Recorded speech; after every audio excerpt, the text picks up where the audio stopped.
اسلام آدم علیہ السلام سے چلا، لیکن عرب کی سرزمین پر یہ دین ابراہیمی کے نام سے آیا۔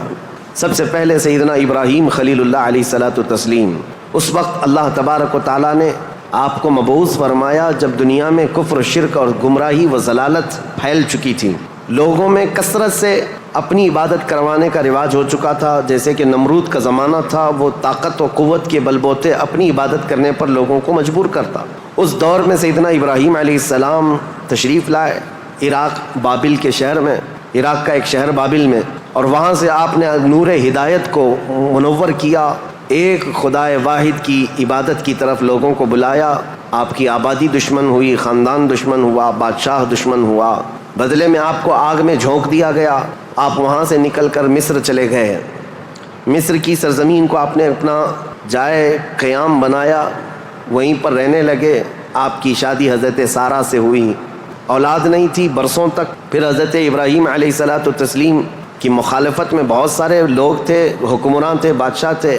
ایک وقت ایسا آیا کہ مصر کا ایک بادشاہ جو آپ کی مخالفت میں بہت زیادہ آگے تھا، لیکن اللہ تعالیٰ نے اس کے سینے کو نور ہدایت سے روشن کیا، پھر وہ آپ کی عزت و تکریم کیا۔ پھر اس بادشاہ نے اپنی بیٹی ہاجرہ کو ابراہیم علیہ السلام کے ساتھ بیاہ کر دیا۔ شروع سے میں تاریخ میں چل رہا ہوں، سب کو ذہن حاضر رکھنا ضروری ہے کہ حضرت ابراہیم علیہ السلام کو حضرت ہاجرہ دوسرے نکاح میں آئیں، یہ بادشاہ کی بیٹی تھیں، اور ہوا یہ کہ دو بیویاں ایک گھر میں رہیں، معاملات الگ ہو جاتے ہیں۔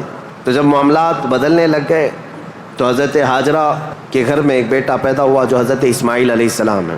تو حضرت ابراہیم علیہ السلام کو حکم الہی ہوا کہ اس ماں اور بیٹے کو الگ رکھا جائے اور پہلی بیوی کو الگ رکھا جائے۔ تو ابراہیم علیہ السلام حضرت سارہ کو مصر میں ہی چھوڑ دیے اور حضرت ہاجرہ اور حضرت اسماعیل علیہ السلام کو لے کر عرب کی سرزمین میں داخل ہوئے۔ یہاں سے عرب کی تاریخ شروع ہوتی ہے۔ عرب کی سرزمین کو آباد کرنے والے پہلے انسان ابراہیم علیہ السلام ہیں۔ عرب میں بھی ساری زمین کا انتخاب نہیں، عرب کا جو مرکزی علاقہ تھا وہ مکہ مکرمہ تھا۔ مکہ مکرمہ اور خانہ کعبہ جو آج جہاں پر ہے وہ دنیا کے مرکز میں واقع ہے، سینٹر میں واقع ہے۔ ابراہیم علیہ السلام وہاں تشریف لائے۔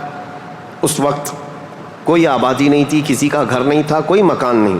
خانہ کعبہ پرانی شکل میں جو فرشتوں کا بنایا ہوا، آدم علیہ السلام کا بنایا ہوا، نوح علیہ السلام کا بنایا ہوا مٹی کی شکل میں موجود تھا۔